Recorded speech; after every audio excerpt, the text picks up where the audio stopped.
नमस्कार दोस्तों, रतन GS classes में एक बार फिर से आप सभी का तहे दिल से हार्दिक हार्दिक अभिनंदन और स्वागत है। दोस्तों, समसामयिक घटना चक्र का अध्यायवार विभाजित हल प्रश्न पत्र जो कि समान अध्ययन का पूर्वावलोकन है और ये 8 खंडों में 7वां खंड है जो कि 2022 एडिशन का है।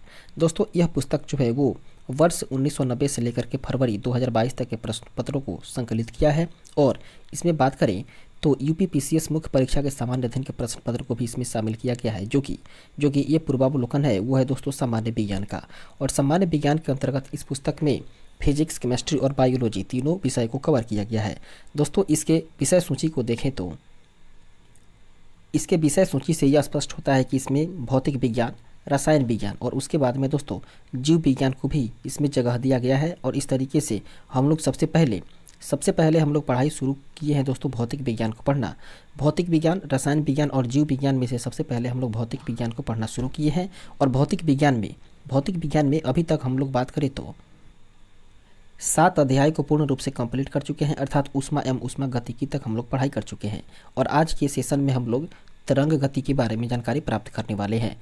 दोस्तों, इस सेशन में हम लोग क्या करेंगे कि इस पुस्तक में क्या करेंगे कि एक तरफ से फिजिक्स को पढ़ेंगे और फिर दूसरी तरफ हम लोग रसायन विज्ञान या फिर जीव विज्ञान को हम लोग पढ़ना शुरू कर देंगे, अर्थात 2 सब्जेक्ट को एक साथ में लेकर चलेंगे। फिलहाल हम लोग चलते हैं अपने सेशन की ओर और शुरुआत करते हैं भौतिक विज्ञान में पढ़ना 8वां चैप्टर जो है तरंग गति, उसके बारे में हम लोग जानकारी प्राप्त करते हैं।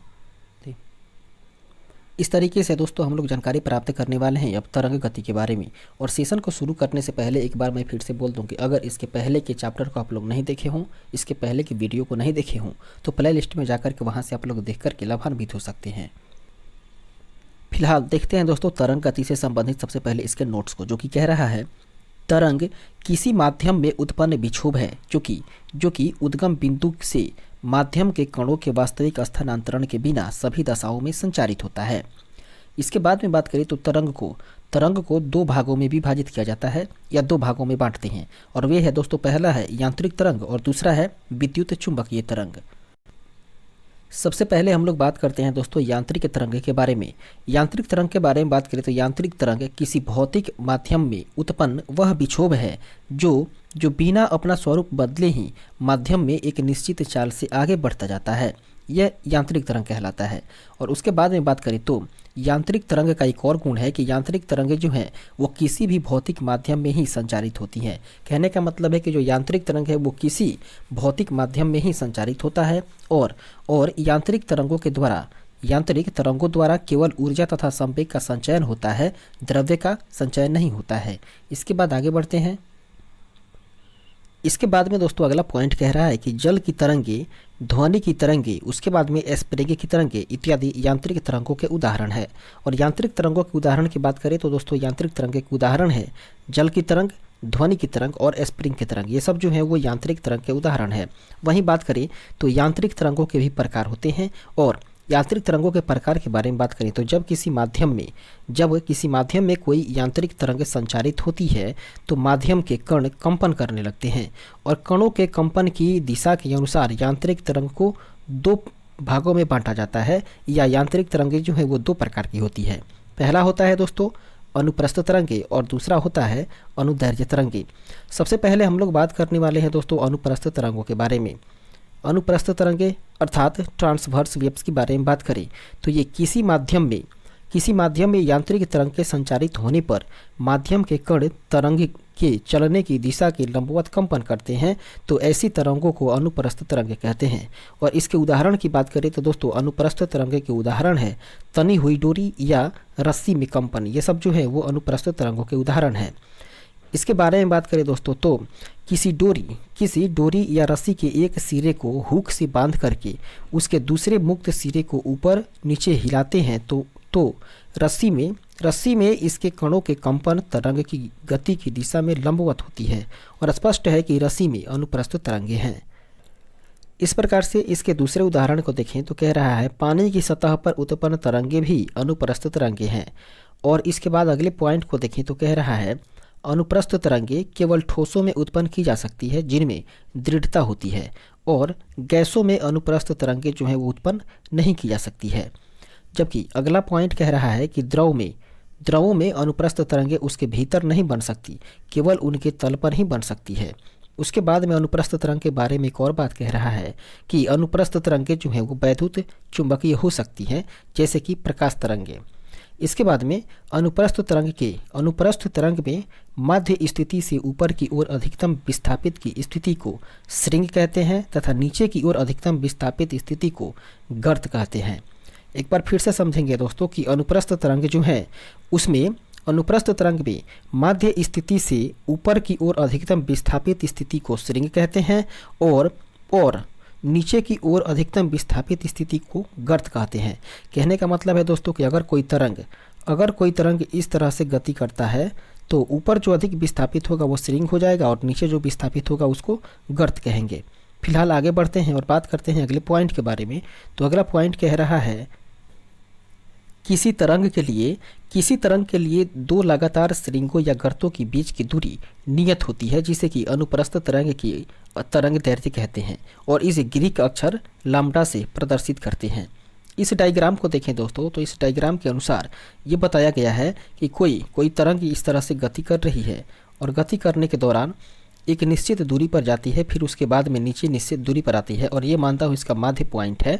तो इससे जो ऊपर की ओर जाती है वो हो जाएगा दोस्तों शीर्ष, जबकि नीचे वाला गर्त। इसके बाद में हम लोग बात करें तो अगला पॉइंट कह रहा है अनुदैर्घ्य तरंगे अर्थात लॉन्गिट्यूडिनल वेव्स के बारे में बात करें तो लॉन्गिट्यूडिनल वेव्स के बारे में कह रहा है किसी माध्यम में यांत्रिक तरंग के संचारित होने पर यदि माध्यम में या माध्यम के कण तरंग के संचरण की दिशा में समानांतर कंपन करते हैं तो उस तरंग को अनुदैर्घ्य तरंग कहते हैं।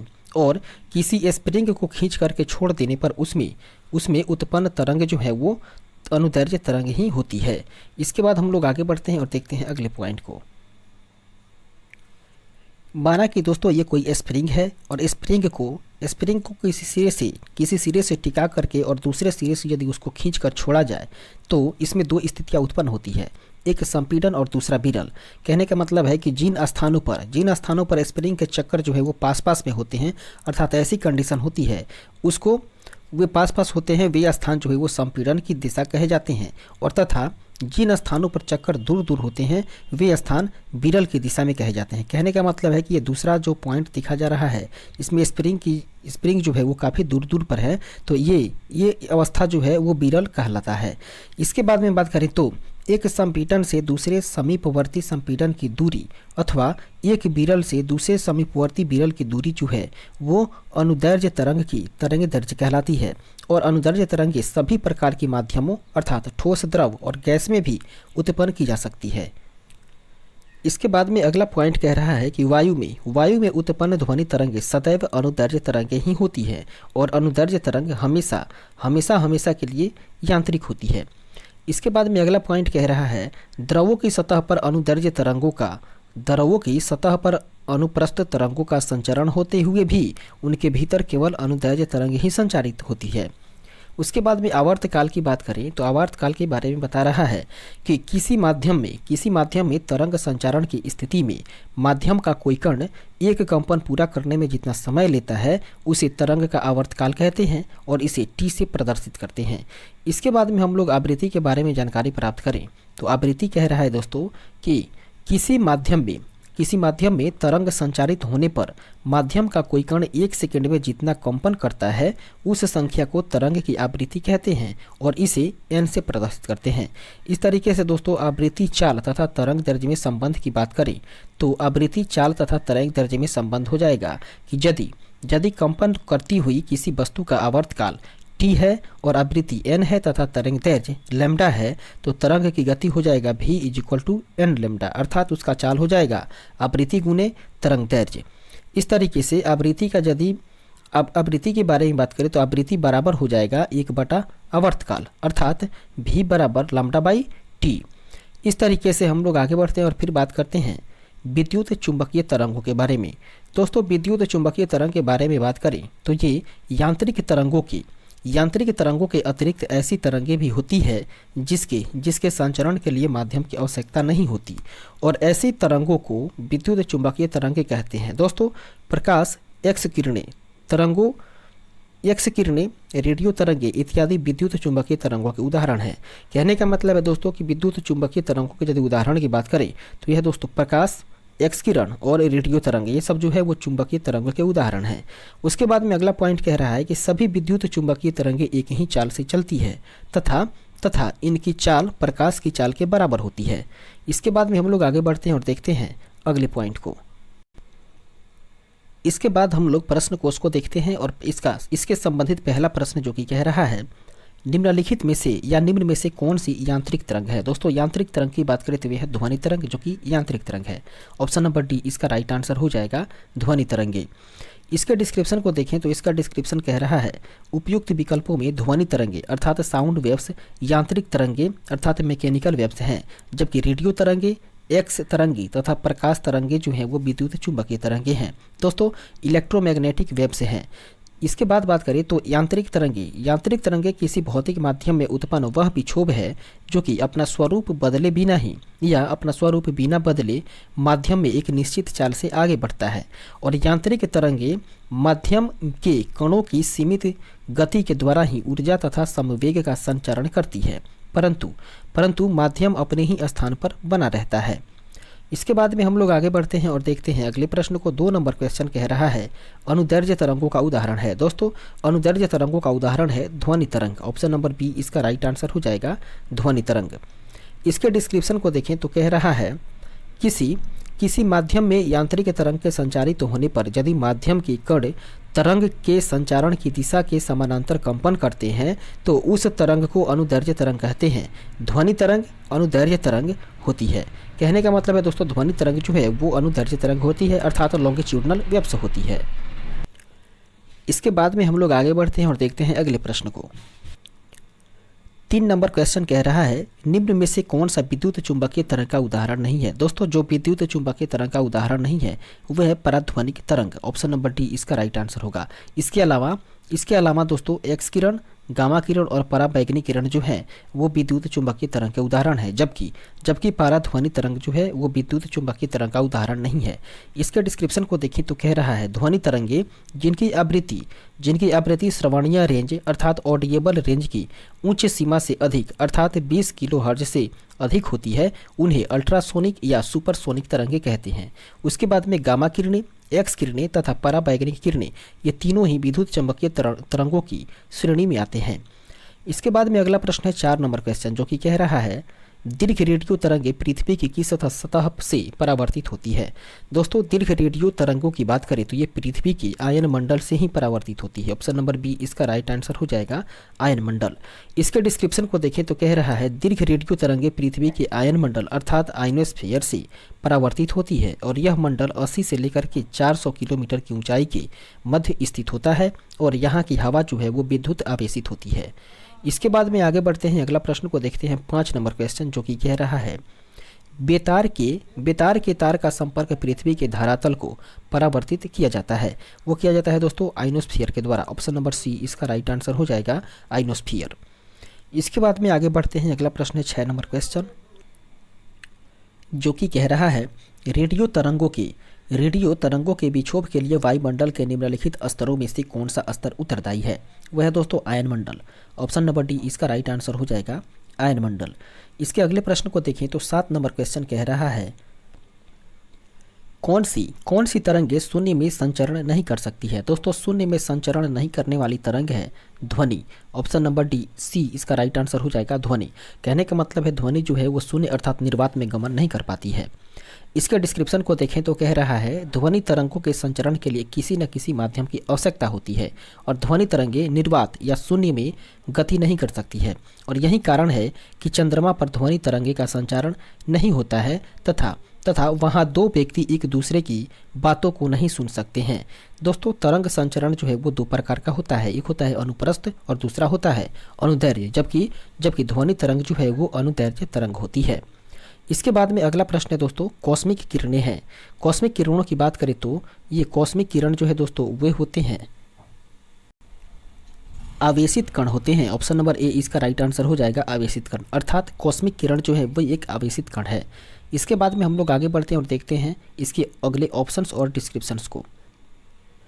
इसका डिस्क्रिप्शन कह रहा है दोस्तों, कॉस्मिक किरणें जो है वो विद्युत चुंबकीय स्पेक्ट्रम का भाग नहीं है और ये उच्च ऊर्जा को अवशोषित कण है, अर्थात ये उच्च ऊर्जा के अवशोषित कण है जो कि अंतरिक्ष में लगभग प्रकाश की गति के गमन या प्रकाश की गति से ही गमन करते हैं।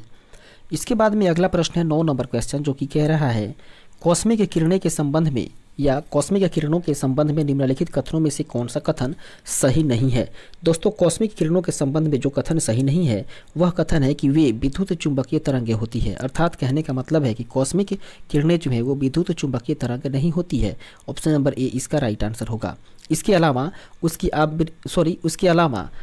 अलावा उनकी तरंग दैर्घ्य जो है बहुत छोटी होती है, ये बात बिल्कुल सही है कि इसके संपर्क में दोस्तों तो कॉस्मिक किरणों के संबंध में। उसके बाद में ये बहुत अधिक ऊर्जा वाले अवशोषित कणों से बने होते हैं, जो कि बिल्कुल सही बात है। उसके बाद में ये सूर्य से उत्पन्न होता है, ये भी बिल्कुल सही बात है।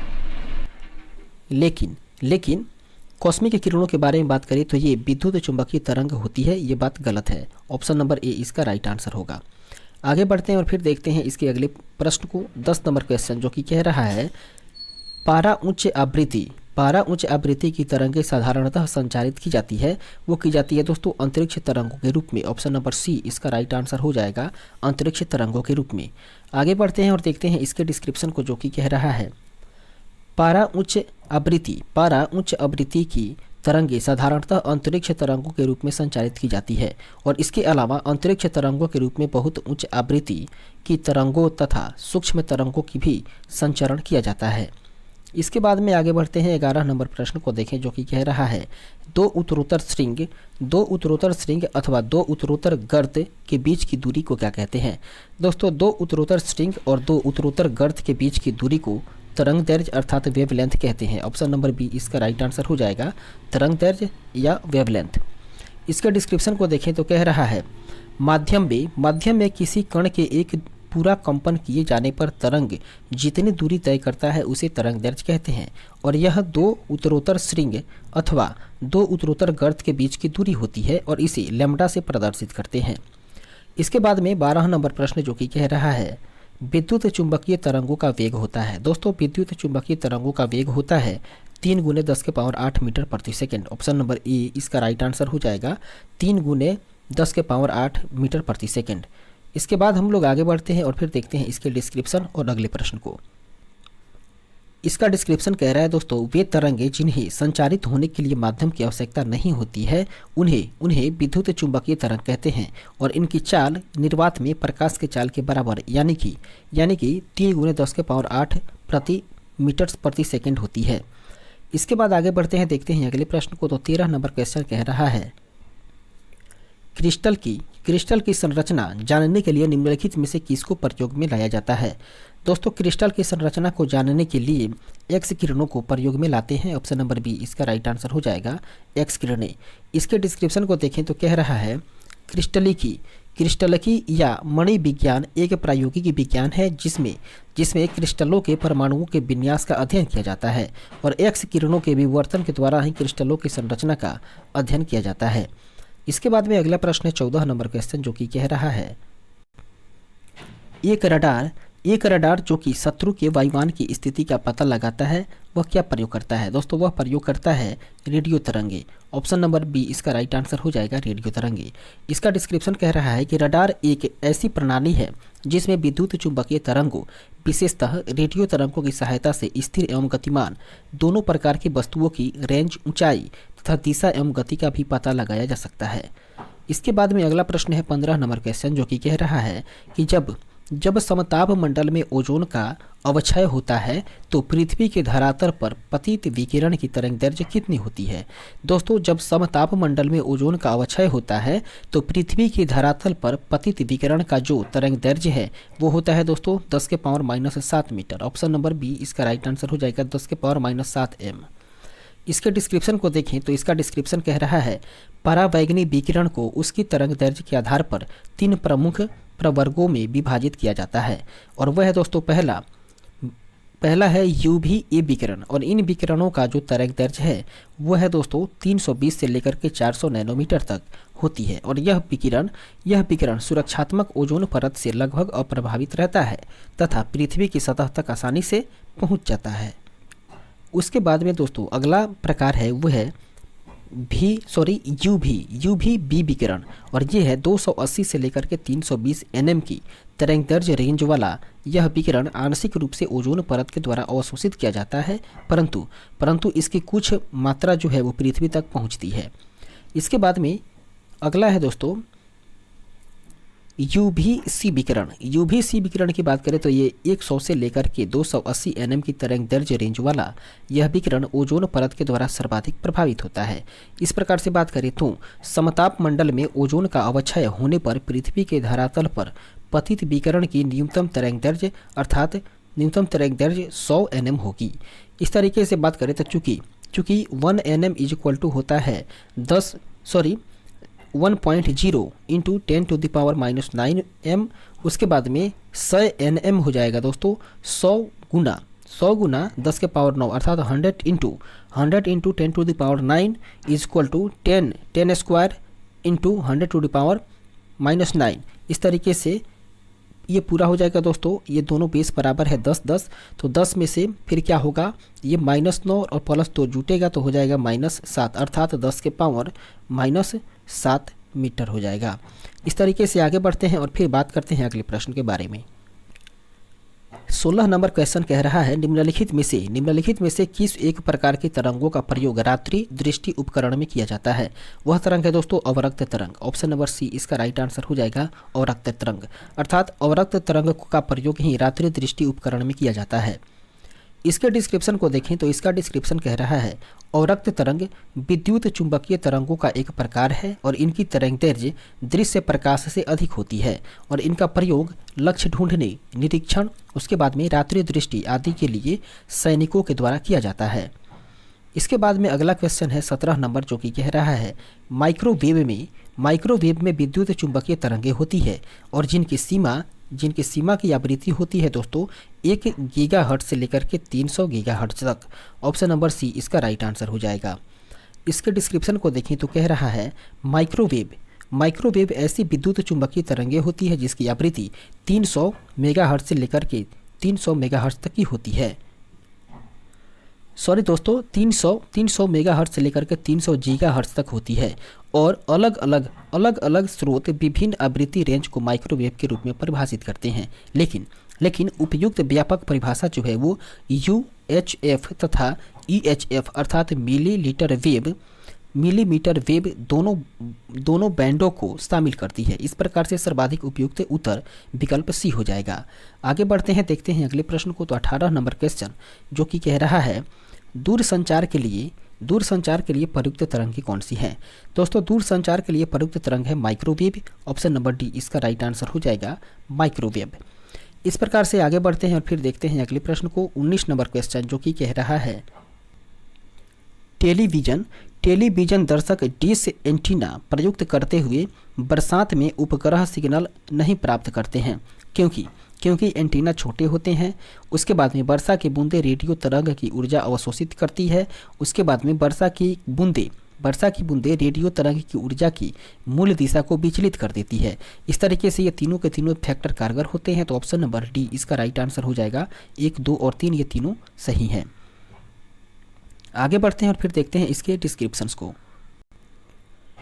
दोस्तों इसका डिस्क्रिप्शन कह रहा है बरसात में रेडियो तरंगें वर्षा की बूंदों से टकरा करके आंशिक रूप से या पूर्णतः ऊष्मीय ऊर्जा में परिवर्तित हो जाता है और बूंदों के द्वारा अवशोषित कर ली जाती है। दोस्तों वर्षा की बूंदें रेडियो तरंगों की ऊर्जा की मूल दिशा को विचलित करने में भी सक्षम होती है। इस प्रकार से इन कारणों से बरसात में उपग्रह सिग्नल प्राप्त करने में कठिनाई होती है और वर्षा के समय रेडियो सिग्नल कमजोर हो जाती है जिन्हें की छोटे डिश एंटीना ग्रहण नहीं कर पाते। इसके बाद में आगे बढ़ते हैं, देखते हैं अगले प्रश्न को। 20 नंबर क्वेश्चन जो कि कह रहा है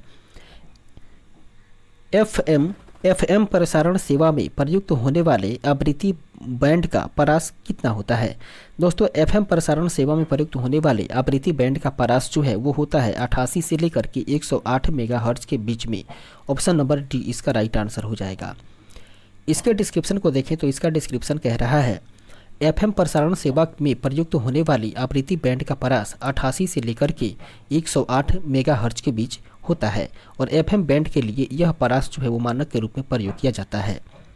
अगला क्वेश्चन है 21 नंबर प्रश्न, जो कि कह रहा है आंतों के रोगों के निदान की या आंतों के रोगों के निदान में निम्नलिखित किरणों का उपयोग किया जाता है। वह किरण है दोस्तों एक्स किरणें, अर्थात आंत के रोग के निदान के लिए एक्स किरण का उपयोग किया जाता है। ऑप्शन नंबर ए इसका राइट आंसर हो जाएगा, एक्स किरण।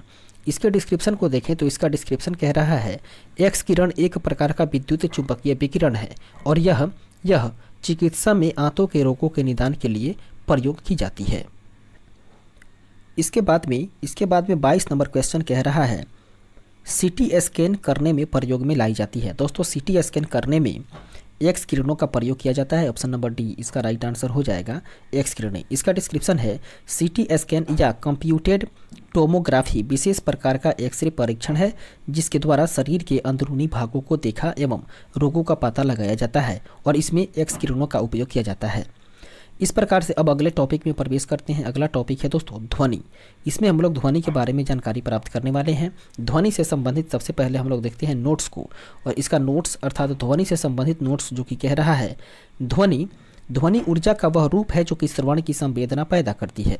कहने का मतलब है कि ध्वनि जो है वह भी एक ऊर्जा ही है और वह ऊर्जा का ही एक रूप है जो कि सुनने की या श्रवण की संवेदना पैदा करती है। दोस्तों ध्वनि तरंगों का रूप में गमन करती है, अर्थात ध्वनि जो है वो एक तरंग के रूप में ही चलती है या गमन करती है और ध्वनि कंपायमान वस्तुओं से उत्पन्न होती है।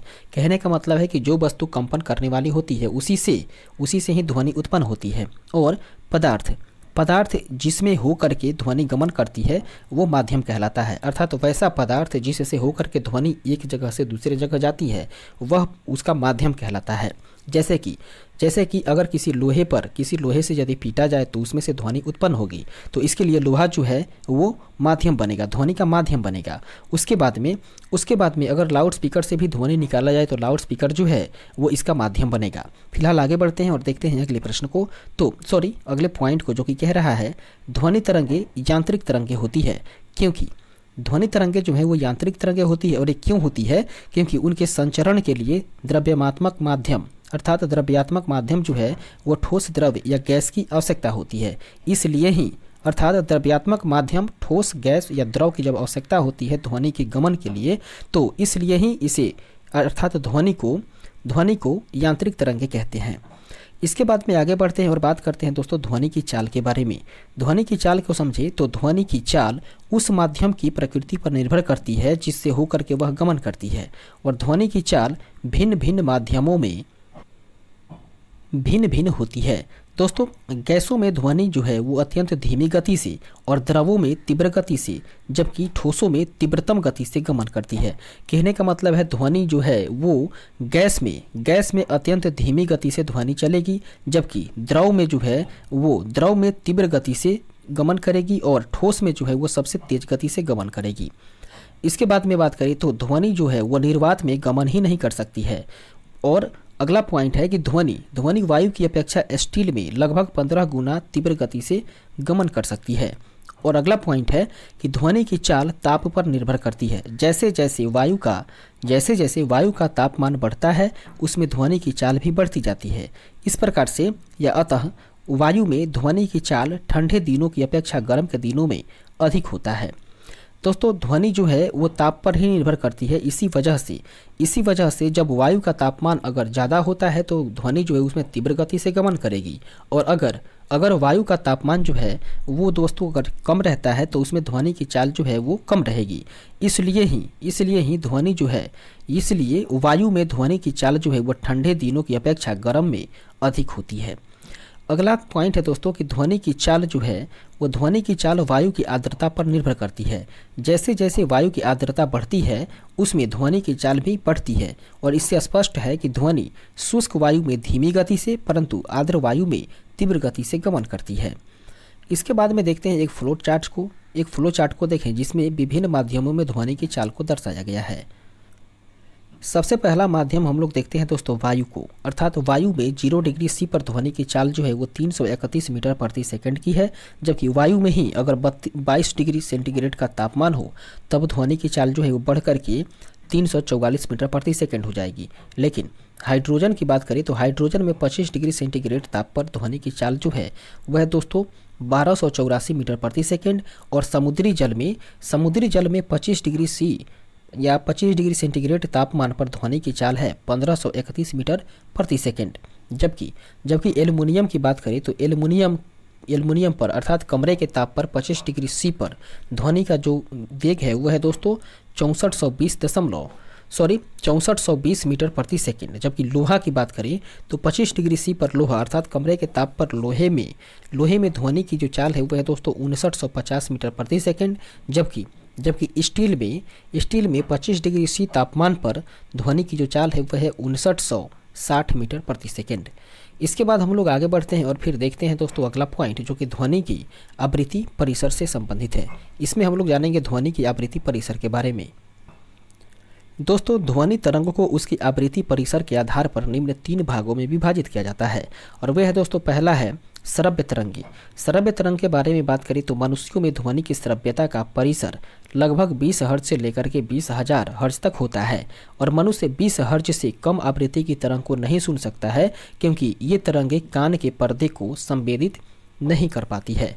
वहीं बात करें तो 20,000 हर्ट्ज से अधिक आवृत्ति की तरंग की आवृत्ति इतनी अधिक होती है कि कान के पर्दे का दोलन इतना अधिक नहीं हो पाता है कि वह इन तरंगों का ग्रहण कर सके। कहने का मतलब है दोस्तों कि एक मनुष्य को स्वच्छ आवाज़ सुनने के लिए या एक ध्वनि को सुनने के लिए 20 हर्ट्ज से कम की ध्वनि नहीं होनी चाहिए और 20,000 हर्ट्ज से अधिक की ध्वनि नहीं होनी चाहिए। कहने का मतलब है कि 20 हर्ट्ज से लेकर के 20,000 हर्ट्ज तक के बीच की ही आवृत्ति की ध्वनि को मनुष्य सुन सकता है। इसके बाद में हम लोग आगे बढ़ते हैं और बात करते हैं दोस्तों, और इस तरीके के जो ध्वनि होते हैं उसे श्रव्य ध्वनि कहते हैं या श्रव्य तरंगे कहते हैं। और इसके बाद में आगे बढ़ते हैं और बात करते हैं अवश्रव्य तरंगे के बारे में। अवश्रव्य तरंग के बारे में बात करें तो 20 हर्ट्ज से कम की आवृत्ति की ध्वनियों को अवश्रव्य ध्वनि कहते हैं। दोस्तों व्हेल, गैंडा तथा हाथी अवश्रव्य ध्वनि परिसर की ध्वनि उत्पन्न करते हैं, और प्रायः यह देखा गया है कि जब जंतु भूकंप से पूर्व परेशान हो जाते हैं तो वास्तव में भूकंप मुख्य प्रघाती तरंगों से पहले निम्न आवृत्ति की अवश्रव्य ध्वनि उत्पन्न करते हैं, जो कि संभवतः जंतुओं को सावधान कर देती है। इसके बाद में बात करें तो दोस्तों पराश्रव्य ध्वनि। पराश्रव्य तरंगे की बात करें तो पराश्रव्य तरंगे अर्थात अल्ट्रासोनिक वेव्स जो कि 20,000 हर्ट्ज से लेकर के 20 किलो हर्ट्ज की से अधिक की आवृत्ति की ध्वनि को ही पराश्रव्य ध्वनि या पाराध्वनि कहते हैं। दोस्तों डॉल्फिन, चमगादड़ जैसे जंतु जो है वो पाराध्वनि उत्पन्न करते हैं। और पाराध्वनि के अनुप्रयोग की बात करें तो पाराध्वनि का अनुप्रयोग होता है दोस्तों, पाराध्वनि उच्च आवृत्ति की तरंगे होती है और ये अवरोधों की उपस्थिति में भी एक निश्चित पथ पर गमन कर सकती है। दोस्तों उद्योगों तथा चिकित्सा के क्षेत्र में पाराध्वनियों का व्यापक उपयोग किया जाता है। इसके बाद में हम लोग आगे बढ़ते हैं और देखते हैं अगले पॉइंट को, जो कि कह रहा है पाराध्वनि को हृदय के विभिन्न भागों से परावर्तित करा करके हृदय का प्रतिबिंब बनाया जाता है, और इस तकनीक को ही इकोकार्डियोग्राफी अर्थात ईसीजी कहते हैं। इसके बाद में अगला पॉइंट है जो कि कह रहा है पाराध्वनि का उपयोग गुर्दे की छोटी पथरी को बारीक कणों में तोड़ने के लिए भी किया जाता है, और ये कण बाद में मूत्र के साथ बाहर निकल जाते हैं। कहने का मतलब है दोस्तों कि अगर गुर्दा में छोटा पथरी हो जाए तो छोटे पथरी को पाराध्वनि के माध्यम से ही या पाराध्वनि का उपयोग करके ही उस गुर्दे में उपस्थित छोटे पथरी को एकदम महीन कणों में तोड़ दिया जाता है या छोटे छोटे टुकड़ों में तोड़ दिया जाता है, और बाद में वह कण जो है वो मूत्र के माध्यम से शरीर से बाहर निकल जाते हैं। इसके बाद में सोनार की बात करें तो सोनार अर्थात साउंड नेविगेशन एंड रेंजिंग, यह एक ऐसी युक्ति है जिसमें जल में स्थित पिंडों की दूरी, दिशा तथा चाल को मापने के लिए पाराध्वनि तरंगों का उपयोग किया जाता है। इसके बाद में बात करते हैं दोस्तों मात्रक के बारे में। मात्रक के बारे में बात करें तो ध्वनि का मात्रक है दोस्तों डेसिबल। डेसिबल की बात करें तो डेसिबल जो है वो ध्वनि के स्तर का मात्रक है, और विश्व स्वास्थ्य संगठन ने 45 डेसिबल की ध्वनि को कर्णप्रिय एवं मानवीय स्वास्थ्य के लिए सर्वाधिक सुरक्षित बताया है। दोस्तों यहाँ से ऑब्जेक्टिव टाइप के प्रश्न बन जाने की संभावना बनी रहती है कि विश्व स्वास्थ्य संगठन के द्वारा कितने डेसिबल की ध्वनि को कर्णप्रिय एवं मानवीय स्वास्थ्य के लिए सर्वाधिक सुरक्षित बताया गया है। तो वो बताया गया है दोस्तों 45 डेसिबल की ध्वनि को। इसके बाद में बात करें तो प्रतिध्वनि के बारे में बात करें तो कह रहा है किसी परावर्तक वस्तु जैसे कि किसी इमारत अथवा किसी पहाड़ के निकट जोर से चिल्लाने या ताली बजाने पर कुछ समय पश्चात वही ध्वनि फिर से सुनाई देती है। पुनः सुनाई देने वाली ध्वनि को ही प्रतिध्वनि कहते हैं। कहने का मतलब है दोस्तों कि अगर किसी माध्यम से कोई ध्वनि उत्पन्न होती है और फिर वही ध्वनि कुछ समय के बाद में सुनाई दे तो उस प्रक्रिया को ही या उस ध्वनि को ही प्रतिध्वनि कहते हैं। इसके बाद में आगे बढ़ते हैं और फिर देखते हैं अगले पॉइंट को, जो कि कह रहा है हमारे मस्तिष्क में ध्वनि की संवेदना लगभग 0.1 सेकंड तक बनी रहती है। अतः स्पष्ट ध्वनि सुनने के लिए मूल ध्वनि तथा परावर्तित ध्वनि के बीच में कम से कम 0.1 सेकंड का समय अंतराल अवश्य होना चाहिए। इसके बाद में इसके प्रश्न कोश को देखें तो इसके प्रश्न कोश के माध्यम से पहला प्रश्न कह रहा है माध्यमों, पहला है जल, दूसरा इस्पात और तीसरा है नाइट्रोजन। इन तीनों माध्यमों में ध्वनि की चाल को आरोही क्रम से रखिए। अर्थात इन तीनों माध्यम में ध्वनि का चाल जो है वो किस तरह से रहेगा, इसके आरोही क्रम में सजाना है। तो सबसे पहले दोस्तों रखा जाएगा नाइट्रोजन को, उसके बाद में जल को और फिर उसके बाद में इस्पात को। अर्थात ऑप्शन नंबर बी इसका राइट आंसर हो जाएगा 3, 1, 2। इसके डिस्क्रिप्शन को देखें जो कि कह रहा है ध्वनि की गति भिन्न भिन्न माध्यमों में भिन्न भिन्न होती है और ठोसों में ध्वनि की गति सर्वाधिक जबकि गैसों में न्यूनतम होती है। दोस्तों सामान्य ताप व दाब पर ध्वनि में या सामान्य ताप या दाब पर वायु में ध्वनि का वेग जो है वो लगभग 331 मीटर प्रति सेकंड होता है और ध्वनि का वेग माध्यम के घनत्व पर ही निर्भर करता है। दोस्तों ध्वनि का वेग जो है वो माध्यम के घनत्व पर निर्भर करता है और जिस माध्यम का घनत्व जितना अधिक होता है उसमें ध्वनि की चाल भी उतनी ही अधिक होती है। इसके बाद में आगे बढ़ते हैं और दूसरे नंबर प्रश्न को देखें जो कि कह रहा है ध्वनि का वेग अधिकतम होता है। दोस्तों ध्वनि का वेग जो है वो धातु में अधिकतम होता है। ऑप्शन नंबर सी इसका राइट आंसर हो जाएगा। इसके बाद में आगे बढ़ते हैं और देखते हैं अगले प्रश्न को। तो 3 नंबर क्वेश्चन जो कि कह रहा है ध्वनि का वेग अधिकतम होता है। दोस्तों ध्वनि का वेग जो है वो इस्पात में अधिकतम होता है। ऑप्शन नंबर डी इसका राइट आंसर होगा। आगे बढ़ते हैं, देखते हैं अगले प्रश्न को। पहले इसके डिस्क्रिप्शन को देखें जो कि कह रहा है ध्वनि की चाल उस माध्यम की प्रकृति पर निर्भर करती है जिससे हो करके वह गमन करती है। दोस्तों ध्वनि की चाल जो है वो उस माध्यम की प्रकृति पर निर्भर करती है जिससे होकर के वह गमन करती है और ध्वनि की गति, ध्वनि की चाल जो है वो भिन्न भिन्न माध्यमों में भिन्न भिन्न होती है। दोस्तों गैसों में ध्वनि अत्यंत धीमी गति से और द्रवों में तीव्र गति से और ठोसों में अति तीव्रतम गति से गमन करती है, जबकि ध्वनि निर्वात में गमन ही नहीं कर सकती है। इसके बाद में बात करें तो ध्वनि वायु की अपेक्षा स्टील में लगभग 15 गुना तीव्र गति से गमन कर सकती है। इससे स्पष्ट है कि ध्वनि का वेग जो है वो इस्पात में सबसे अधिक होता है। अगला प्रश्न है 4 नंबर क्वेश्चन जो कि कह रहा है ध्वनि तरंगों का सबसे तीव्र प्रगमन होता है। दोस्तों ध्वनि तरंगों का सबसे तीव्र प्रगमन जो है वो ठोस में ही होता है। ऑप्शन नंबर ए इसका राइट आंसर हो जाएगा, ठोस। इसके डिस्क्रिप्शन को हम लोग ऊपर देख चुके हैं। फिलहाल देखते हैं 5वें नंबर प्रश्न को जो कि कह रहा है यदि VA, VW और VS क्रमशः वायु, जल तथा इस्पात में ध्वनि की गति है तो उपयुक्त क्रम क्या हो जाएगा? वो होगा दोस्तों VA अर्थात वायु, उसके बाद में VW अर्थात जल और फिर अंत में सबसे ज़्यादा होगा दोस्तों VS अर्थात इस्पात में ध्वनि की गति। ऑप्शन नंबर ए इसका सही आंसर होगा। इसके डिस्क्रिप्शन को हम लोग ऊपर के प्रश्न में देख चुके हैं। आगे बढ़ते हैं, देखते हैं 6ठे नंबर प्रश्न को जो कि कह रहा है लगभग 20 डिग्री C के ताप क्रम पर किस माध्यम में ध्वनि की गति अधिकतम रहेगी? दोस्तों वो रहेगी लोहा में। ऑप्शन नंबर डी इसका राइट आंसर हो जाएगा, लोहा। ऑप्शन के अनुसार लोहा। इसके डिस्क्रिप्शन को देखें तो कह रहा है ध्वनि की गति माध्यम के घनत्व एवं प्रत्यास्था पर निर्भर करता है। दोस्तों जिस माध्यम का घनत्व एवं प्रत्यास्था अधिक होगी उसमें ध्वनि की गति भी अधिक होगी और 20 डिग्री सेंटीग्रेड ताप क्रम पर लोहे में ध्वनि की गति जो है वो अधिकतम होती है। अगला प्रश्न है 7 नंबर जो कि कह रहा है ध्वनि तरंगे हैं। दोस्तों ध्वनि तरंग जो है वो ठोस तथा गैस दोनों माध्यमों में चल सकती है। ऑप्शन नंबर डी इसका राइट आंसर हो जाएगा। इसके डिस्क्रिप्शन को देखें तो इसका डिस्क्रिप्शन कह रहा है ध्वनि तरंगे या ध्वनि तरंगों के संचरण के लिए किसी न किसी माध्यम की आवश्यकता जरूर होती है। दोस्तों ध्वनि तरंगे ठोस, द्रव तथा गैस ये तीनों माध्यम में चल सकती है और ध्वनि तरंगों का ठोस या ध्वनि तरंगों का वेग जो है वो ठोसों में सबसे अधिक या अधिकतम होती है, उसके बाद में द्रव में उससे कम और गैस में सबसे कम होता है। लेकिन निर्वात की बात करें तो निर्वात में बिल्कुल होता ही नहीं है। वहीं बात करें तो हवा में ध्वनि का वेग है दोस्तों 0 डिग्री सेंटीग्रेड पर 331 मीटर प्रति सेकेंड, और जल में दोस्तों है 1400 मीटर प्रति सेकेंड, जबकि लोहा में है 5000 मीटर प्रति सेकेंड। ये दोस्तों 0 डिग्री सेंटीग्रेड तापक्रम की बात है। उसके बाद में अगला प्रश्न को देखें तो 8वां नंबर क्वेश्चन कह रहा है वायु में ध्वनि तरंगे होती है। दोस्तों वायु में ध्वनि तरंगे जो है वो अनुदैर्घ्य होती है। ऑप्शन नंबर बी इसका राइट आंसर हो जाएगा, अनुदैर्घ्य। आगे बढ़ते हैं और देखते हैं इसके डिस्क्रिप्शंस को,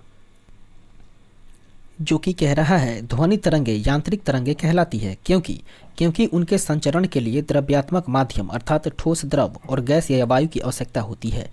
दोस्तों वायु या गैस में ध्वनि तरंगे अनुदैर्घ्य होती है क्योंकि इस माध्यम के घटक तरंग की गति की दिशा के अनुदिश दोलन करते हैं।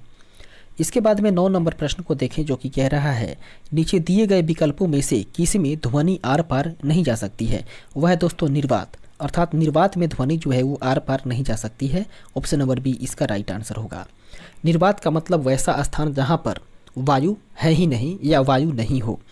इसके बाद में इसके सॉल्यूशन को देखें तो कह रहा है ध्वनि के संचरण के लिए किसी न किसी माध्यम की आवश्यकता होती है, और निर्वात अर्थात वैक्यूम में माध्यम की अनुपस्थिति के कारण ही ध्वनि तरंगे संचरण या गमन नहीं कर सकती है। 10 नंबर प्रश्न कह रहा है ध्वनि तरंगे नहीं चल सकती है। दोस्तों ध्वनि तरंगे जो है वो निर्वात में गमन नहीं कर सकती है या नहीं चल सकती है। ऑप्शन नंबर डी इसका राइट आंसर हो जाएगा, निर्वात। आगे बढ़ते हैं, देखते हैं 11 नंबर प्रश्न, जो कि कह रहा है जब एक ध्वनि तरंग एक माध्यम से दूसरे माध्यम में जाती है तो वह राशि जो अपरिवर्तित रहती है वह है दोस्तों उसकी आवृत्ति। अर्थात ध्वनि तरंग जो है वो एक माध्यम से जब दूसरे माध्यम में प्रवेश करती है तो उसकी आवृत्ति जो है वो अपरिवर्तित रहती है, अर्थात उसकी आवृत्ति नहीं बदलती है। ऑप्शन नंबर ए इसका राइट आंसर हो जाएगा, आवृत्ति। इसके डिस्क्रिप्शन को देखें तो इसका डिस्क्रिप्शन कह रहा है ध्वनि एक स्थान से दूसरे स्थान तक तरंगों के रूप में गमन करती है, और ध्वनि तरंगे अनुदैर्घ्य तरंगे या अनुदैर्घ्य यांत्रिक तरंगे होती है। दोस्तों जब ध्वनि एक माध्यम से दूसरे माध्यम में जाती है तो ध्वनि की चाल तथा तरंगदैर्घ्य बदल जाती है, जबकि आवृत्ति नहीं बदलती है। इसके बाद में अगले प्रश्न को देखें तो 12 नंबर क्वेश्चन कह रहा है म्यूजिक कंसर्ट्स के लिए हॉल की दीवारों को ध्वनि का अवशोषण करना चाहिए। ऑप्शन नंबर डी इसका राइट आंसर हो जाएगा कि ध्वनि का अवशोषण करना चाहिए। इसके डिस्क्रिप्शन को देखें तो कह रहा है अधिकतर ठोस एवं कठोर सतहें ध्वनि को परावर्तित कर देती है, जबकि कोमल या नरम सतहें जो है वह ध्वनि को अवशोषित कर लेती है। यदि म्यूजिक कंसर्ट के लिए निर्मित हॉल की दीवारें ध्वनि को परावर्तित करेगी तो श्रोताओं को प्रतिध्वनि सुनाई देगी। इसलिए ही प्रतिध्वनि को रोकने के लिए कंसर्ट हॉल की दीवारें एवं छत जो है वो नरम पदार्थों जैसे कि फाइबर ग्लास की बनाई जाती है। इसके बाद में आगे बढ़ते हैं और देखते हैं अगले प्रश्न को। 13 नंबर क्वेश्चन कह रहा है दोस्तों स्पष्ट रूप से प्रतिध्वनि सुनने के लिए परावर्तित सतह और सुनने वाले के मध्य कम से कम कितनी दूरी होनी चाहिए। दोस्तों स्पष्ट रूप से अगर किसी ध्वनि को सुनना हो तो उस माध्यम से अर्थात परावर्तित सतह से और सुनने वाले के मध्य की जो दूरी है वो 16.5 मीटर की होनी चाहिए। ऑप्शन नंबर डी इसका राइट आंसर हो जाएगा, 16.5 मीटर। आगे बढ़ते हैं और देखते हैं इसके डिस्क्रिप्शन को, जो कि कह रहा है जब कोई ध्वनि होती है तो उसकी संवेदना हमारे दिमाग में 1/10 सेकंड तक बनी रहती है। दोस्तों मनुष्य का कान केवल उन्हीं 2 ध्वनियों के बीच विभेद कर सकता है जो कि उसे न्यूनतम 1/10 सेकंड के समय अंतराल पर सुनाई दे। इस प्रकार से बात करें तो प्रतिध्वनि सुनाई देने के लिए यह आवश्यक है कि किसी स्रोत से उत्पन्न ध्वनि आगे जाकर के किसी वस्तु से टकरा करके कम से कम 1/10 सेकंड में स्रोत के पास वापस लौट जाए। और वायु में ध्वनि का वेग जो है वो लगभग 330 मीटर प्रति सेकंड है। इसलिए ही 1/10 सेकंड में ध्वनि द्वारा चली गई दूरी जो है वो हो जाएगा दोस्तों 330 गुने 1/10, इस प्रकार से 33 मीटर। अतः हम कह सकते हैं कि प्रतिध्वनि सुनने के लिए परावर्तक सतह से ध्वनि के स्रोत की न्यूनतम दूरी जो है वो 33/2 अर्थात 16.5 मीटर लगभग 17 मीटर होना चाहिए। इसके बाद हम लोग आगे बढ़ते हैं, देखते हैं अगले प्रश्न को। तो 14 नंबर क्वेश्चन कह रहा है ध्वनि के स्रोत व परावर्ती सतह के बीच न्यूनतम दूरी कितनी होनी चाहिए जिससे कि प्रतिध्वनि स्पष्ट रूप से सुनाई दे। वह होना चाहिए दोस्तों लगभग 17 मीटर। ऑप्शन नंबर बी इसका राइट आंसर हो जाएगा 17 मीटर। इसके बाद आगे बढ़ते हैं और देखते हैं अगले प्रश्न को। तो 15 नंबर क्वेश्चन कह रहा है ध्वनि का वायु में वेग अनुमानतः कितना है। दोस्तों ध्वनि का वायु में जो वेग है वह है 330 मीटर प्रति सेकंड। ऑप्शन नंबर सी इसका राइट आंसर हो जाएगा 330 मीटर प्रति सेकंड। इसके बाद अगले प्रश्न को देखें तो 16 नंबर क्वेश्चन कह रहा है चंद्रमा के धरातल पर दो व्यक्ति एक दूसरे की बात नहीं सुन सकते हैं क्योंकि चंद्रमा पर वायुमंडल नहीं है, और चंद्रमा पर जब वायुमंडल नहीं है तो वायुमंडल के अनुपस्थिति में ही चंद्रमा पर दो व्यक्ति जो है वो आपस में बात नहीं कर सकते हैं या एक दूसरे की बात को नहीं सुन सकते हैं। ऑप्शन नंबर बी इसका राइट आंसर हो जाएगा। इसके डिस्क्रिप्शन को देखें तो कह रहा है ध्वनि तरंगों के संचरण के लिए द्रव्यमान माध्यम का होना आवश्यक है या द्रव्यात्मक माध्यम का होना आवश्यक है, परंतु चंद्रमा पर वायुमंडल नहीं होने के कारण ही वहाँ द्रव्यात्मक माध्यम नहीं है और इसलिए चंद्रमा पर ध्वनि तरंगों का संचरण नहीं हो पाता है। इस प्रकार से बात करें तो चंद्रमा के धरातल पर दो व्यक्ति एक दूसरे की बात को नहीं सुन सकते हैं। इसके बाद हम लोग आगे बढ़ते हैं और देखते हैं अगले प्रश्न को। 17 नंबर क्वेश्चन कह रहा है एक अंतरिक्ष यात्री अपने सहपाठी को चंद्रमा की सतह पर सुन नहीं सकता क्योंकि ध्वनि प्रसारित या ध्वनि प्रचारित करने का माध्यम ही नहीं होता है। ऑप्शन नंबर सी इसका राइट आंसर हो जाएगा। इसके डिस्क्रिप्शन को अभी हम लोग ऊपर के प्रश्न में देखे हैं। फिलहाल आगे बढ़ते हैं, देखते हैं अगले प्रश्न को। 18 नंबर क्वेश्चन कह रहा है निम्नलिखित कथनों पर विचार करिए। दो कथन दिया हुआ है दोस्तों और दोनों कथनों में से बताना है कि कौन सा कथन सही है। पहला कथन है कम लंबाई की बांसुरी से निम्न आवृत्ति की तरंगें उत्पन्न होती है। यह बात सही नहीं है, यह गलत है। उसके बाद में दूसरा है कि ध्वनि शैलों में से केवल अनुदैर्घ्य प्रत्यास्थ तरंगों के रूप में ही प्रगामी है। यह भी बात सही नहीं है, दोनों गलत है। इस तरीके से हम लोगों ने देखा कि दोनों के दोनों कथन सही नहीं है, दोनों गलत है। तो ऑप्शन नंबर डी इसका राइट आंसर हो जाएगा। न तो एक और ना ही दो सही है। इसके बाद में देखते हैं इसके डिस्क्रिप्शन को जो कि कह रहा है अधिक लंबी बांसुरी से अधिक बड़ी तरंगदैर्घ्य वाली ध्वनि तरंगें उत्पन्न होती है चूंकि किसी तरंग की आवृत्ति उसके तरंगदैर्घ्य के व्युत्क्रमानुपाती होती है। इस प्रकार कम लंबाई की बांसुरी से उच्च आवृत्ति की तरंगें उत्पन्न होती है। इस प्रकार से कथन एक सही नहीं है। दोस्तों गैस, प्लाज्मा तथा तरल में ध्वनि तरंगें अनुदैर्घ्य तरंगों के रूप में प्रगामी होती है, जबकि ठोस या शैल इत्यादि में यह अनुदैर्घ्य तथा अनुप्रस्थ दोनों तरंगों के रूप में प्रगामी हो सकती है। इसके बाद में आगे बढ़ते हैं, देखते हैं अगले प्रश्न को। 19 नंबर क्वेश्चन जो कि कह रहा है पराश्रव्य तरंगों के बारे में निम्नलिखित कथनों पर विचार करिए। दोस्तों पराश्रव्य तरंगों के संबंध में 4 कथन दिया हुआ है और चारों कथन में से बताना है कि कौन सा कथन उपयुक्त है, कौन सा कथन सही है। पहला है कि ये कीड़ों को नष्ट कर सकती है, बिल्कुल सही बात है। उसके बाद में ये कपड़ों से धूल हटा करके उन्हें साफ कर सकती है, जो कि बिल्कुल सही बात है। इसके बाद में इसका उपयोग बीमारी के उपचार के लिए भी किया जा सकता है, बिल्कुल सही बात है। और ये स्वचालित दरवाजों को नियंत्रित कर सकती है, इसके बाद ये भी सही है। दोस्तों चारों के चारों पराश्रव्य तरंगों के बारे में सही है, तो ऑप्शन नंबर डी इसका राइट आंसर हो जाएगा, सभी सही हैं। इसके डिस्क्रिप्शन को देखें तो इसका डिस्क्रिप्शन कह रहा है ध्वनि तरंगें 3 प्रकार की होती है। दोस्तों श्रव्य तरंगे जिसकी आवृत्ति 20 हर्ट्ज से लेकर के 20,000 हर्ट्ज तक होती है। उसके बाद में बात करें तो अवश्रव्य ध्वनि तरंगे जिसकी आवृत्ति 20 हर्ट्ज से कम होती है और पराश्रव्य ध्वनि तरंगे जिसकी आवृत्ति 20,000 हर्ट्ज से अधिक होती है और मनुष्य की श्रवण क्षमता से परे होती है। दोस्तों इसका उपयोग जो है वो संकेतक के रूप में कीड़ों को नष्ट करने में और कपड़े से धूल हटाने में और स्वचालित दरवाजों को नियंत्रित करने में, समुद्र में गहराई की नाप लेने में, छिपी हुई वस्तु को खोजने में और द्रव्य को गर्म करने तथा विविध चिकित्सीय अनुप्रयोग में भी इसका उपयोग किया जाता है। इसके बाद आगे बढ़ते हैं और देखते हैं अगले प्रश्न को। 20 नंबर क्वेश्चन कह रहा है दोस्तों पराश्रव्य वे ध्वनियाँ हैं जिसकी आवृत्ति अर्थात पराश्रव्य ध्वनियाँ वे ध्वनियाँ होती है जिसकी आवृत्ति 20,000 हर्ट्ज से अधिक होती है। ऑप्शन नंबर ए इसका राइट आंसर हो जाएगा। अर्थात जिस ध्वनि का आवृत्ति 20,000 हर्ट्ज से अधिक होती है वही ध्वनियाँ पराश्रव्य ध्वनियाँ कहलाती है।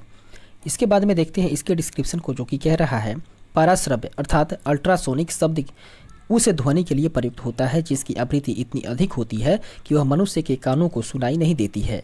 और साधारणतया मनुष्य जो है या साधारणतया मानव जो है वो श्रवण शक्ति का पारास 20 से लेकर के 20,000 हर्ट्ज या कंपन प्रति सेकंड तक होता है।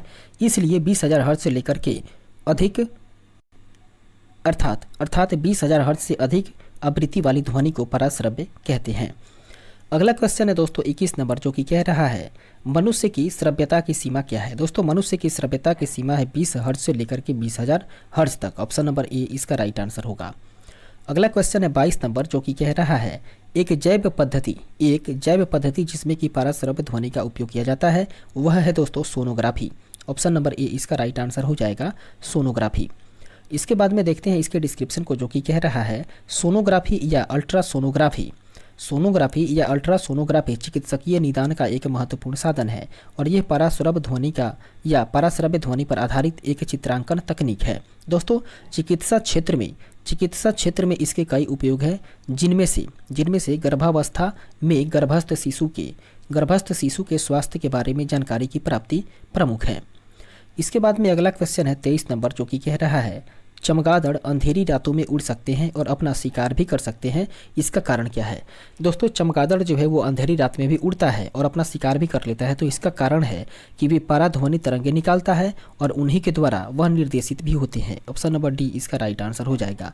कहने का मतलब है दोस्तों चमगादड़ जो है वो पराध्वनि तरंग को निकालता है और उनके द्वारा ही निर्देशित होते हैं, जिसके वजह से ही चमगादड़ अंधेरी रात में उड़ सकता है और अपना शिकार भी कर सकता है। देखते हैं इसके डिस्क्रिप्शन को, जो कि कह रहा है चमगादड़ उड़ते समय पराश्रव्य ध्वनि तरंगे उत्पन्न करता है और ये ध्वनि तरंगे जो है वो राडार के द्वारा प्रक्षेपित प्रकाश तरंगों की भांति मार्ग की रुकावट से टकराने के बाद उद्गम स्रोत तक लौट आती है। इस प्रकार इसके परिणाम स्वरूप ही चमगादड़ अपनी संवेदनशील इंद्रियों से संभावित रुकावट की दिशा और दूरी का अनुमान लगा लेता है। इसके बाद हम लोग आगे बढ़ते हैं और देखते हैं अगले प्रश्न को। 24 नंबर क्वेश्चन कह रहा है निम्नलिखित कथनों पर विचार करिए।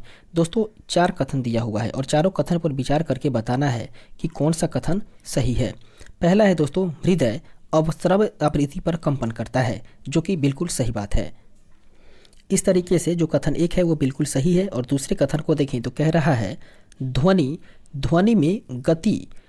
की गति जो है वो गैस में ठोस एवं द्रव की तुलना में अधिक होती है। यह बात सही नहीं है, यह बात गलत है। इसके बाद में तीसरा पॉइंट है कि मैक संख्या ध्वनि की गति वर्णित करने के लिए ही प्रयोग में लाते हैं। ये पॉइंट जो है वो बिल्कुल सही है। इसके बाद में चौथा पॉइंट है कि पराश्रव्य ध्वनि की आवृत्ति 20,000 हर्ट्ज से अधिक होती है, जो कि बिल्कुल सही है। इस तरीके से हम लोगों ने देखा 4 कथन में से 3 कथन सही हो रहे हैं, 1, 3 और 4, तो ऑप्शन नंबर सी इसका राइट आंसर हो जाएगा। इसके बाद हम लोग देखते हैं इसके डिस्क्रिप्शन को, जो कि कह रहा है हृदय अपश्रव्य आवृत्ति पर कंपन करता है, जिसे कि सुनने के लिए दोस्तों स्टेथोस्कोप का प्रयोग किया जाता है और ध्वनि की गति ठोस में सर्वाधिक होती है। दोस्तों मैक संख्या जो है वो सामान्यतः किसी पिंड की गति को वर्णित करने हेतु ही प्रयोग की जाती है, जब वह पिंड ध्वनि की गति या उससे अधिक गति से विचरण कर रहा हो। दोस्तों पराश्रव्य ध्वनि की आवृत्ति 20,000 हर्ट्ज से अधिक होती है और इस प्रकार से कथन 1, 3 और 4 सही है, जबकि कथन 2 सही नहीं बल्कि गलत है। इसके बाद में 25 नंबर क्वेश्चन कह रहा है पराध्वनिक जेट की उड़ान के कारण क्या है। दोस्तों पराध्वनिक जेट की उड़ान का कारण है ओजोन लेयर में बाधा। ऑप्शन नंबर सी इसका राइट आंसर हो जाएगा, ओजोन लेयर में बाधा। इसके डिस्क्रिप्शन को देखें, जो कि कह रहा है जो विमान अग्रभाग से वायु को खींच करके पिछले भाग के दहन कक्ष में ईंधन को जला करके पीछे से वाष्प गैस की तीव्र धार प्रवाहित करते हुए अत्यंत तीव्र गति से आगे बढ़ते हैं, वे जेट विमान कहलाते हैं। और जो जेट विमान ध्वनि से भी तीव्र गति से उड़ान भरते हैं उन्हें सुपरसोनिक जेट विमान कहते हैं। दोस्तों समताप मंडल में वायु विरल एवं दबाव कम होता है, इस कारण ही यहाँ जेट विमान सरलता से एवं तीव्र गति से उड़ते हैं। दोस्तों सुपरसोनिक जेट विमान की बात करें तो सुपरसोनिक जेट विमानों में ईंधन दहन से निकलने वाले नाइट्रोजन के ऑक्साइड अर्थात NOx समताप मंडल की ओजोन परत को नुकसान पहुंचाते हैं। इसके बाद में आगे बढ़ते हैं, देखते हैं 26 नंबर प्रश्न को, जो कि कह रहा है कथन ए और कारण आर दिया हुआ है और दोनों को पढ़ के कूट के सहायता से सही उत्तर बताना है। कथन ए कह रहा है दोस्तों समुद्र तल के निकट मैक संख्या 1 पर जा रहे वायुयान की चाल की तुलना में 15 किलोमीटर की ऊंचाई पर मैक संख्या 1 पर जा रहे वायुयान की जो चाल है वो अधिक होती है। इस तरीके से देखें तो यह कथन जो है वो सही नहीं है, यह गलत है। कारण को देखें तो कह रहा है ध्वनि की गति परावर्तित माध्यम के ताप पर निर्भर करती है। इसका कारण जो है वो सही है। दोस्तों कथन और कारण को देखें तो कथन गलत हो रहा है और कारण सही हो रहा है, तो इसका सही आंसर होगा ऑप्शन नंबर डी, अर्थात ये गलत है परंतु आर सही है। इसके डिस्क्रिप्शन को देखें तो इसका डिस्क्रिप्शन कह रहा है पाराध्वनिक पिंडों अर्थात सुपरसोनिक बॉडीज की चाल को मैक संख्या अर्थात मैच नंबर में व्यक्त किया जाता है। दोस्तों किसी पराध्वनिक यान की मैक संख्या पराध्वनिक यान की चाल तथा वातावरण के तापमान पर ध्वनि की चाल के अनुपात के बराबर होती है। चूंकि ध्वनि की चाल तापमान के बढ़ने से बढ़ती है, इसलिए समुद्र तल की अपेक्षा 15 किलोमीटर की ऊंचाई पर तापमान की कम होने के कारण ही ध्वनि का वेग जो है वो कम हो जाएगा। और 15 किलोमीटर की ऊंचाई पर भी यदि वायुयान की मैक संख्या 1 है तो ध्वनि के वेग के वहाँ कम होने के कारण यान का वेग भी कम हो जाएगा। और ध्वनि एक अनुदैर्ध्य तरंग है। इसके बाद में बात करें तो ध्वनि की गति जो है वो तापमान के समानुपाती होता है और 1 डिग्री सेंटीग्रेड ताप बढ़ने से ध्वनि का वेग जो है वो 0.61 मीटर प्रति सेकंड बढ़ जाता है। इस प्रकार से कथन गलत है जबकि कारण सही है। इसके बाद देखते हैं इसके अगले प्रश्न को, 27 नंबर क्वेश्चन, जो कि कह रहा है डेसिबल किसे मापने के लिए प्रयोग में लाया जाता है। दोस्तों डेसिबल जो है वो वातावरण में ध्वनि के माप के लिए ही प्रयोग में लाया जाता है। ऑप्शन नंबर सी इसका राइट आंसर हो जाएगा। वातावरण में ध्वनि अर्थात वातावरण में ध्वनि की तीव्रता के स्तर को मापने के लिए ही डेसिबल का प्रयोग किया जाता है। इसके बाद में 28 नंबर क्वेश्चन, जो कि कह रहा है डेसिबल इकाई का प्रयोग किया जाता है। दोस्तों डेसिबल इकाई का प्रयोग ध्वनि की तीव्रता नापने के लिए किया जाता है। ऑप्शन नंबर बी इसका राइट आंसर हो जाएगा। इसका डिस्क्रिप्शन कह रहा है ध्वनि की तीव्रता मापने की इकाई डेसिबल है और 1 डेसिबल बेल का 10वां भाग होता है। इसके बाद में आगे बढ़ते हैं, देखते हैं अगले प्रश्न को, जो कि 29 नंबर प्रश्न है और कह रहा है डेसिबल इकाई का प्रयोग किसके मापने में होता है। दोस्तों डेसिबल इकाई का प्रयोग जो है वो ध्वनि की तीव्रता को मापने के लिए किया जाता है। ऑप्शन नंबर सी इसका राइट आंसर हो जाएगा, ध्वनि की तीव्रता। अगला प्रश्न है 30 नंबर क्वेश्चन, जो कि कह रहा है जब 2 लोग आपस में बात करते हैं तब कितने डेसिबल ध्वनि उत्पन्न होती है। दोस्तों जब 2 लोग आपस में बातें करते हैं तो ये लगभग 30 डेसिबल की ध्वनि उत्पन्न करते हैं। ऑप्शन नंबर सी इसका राइट आंसर हो जाएगा, 30 डेसिबल।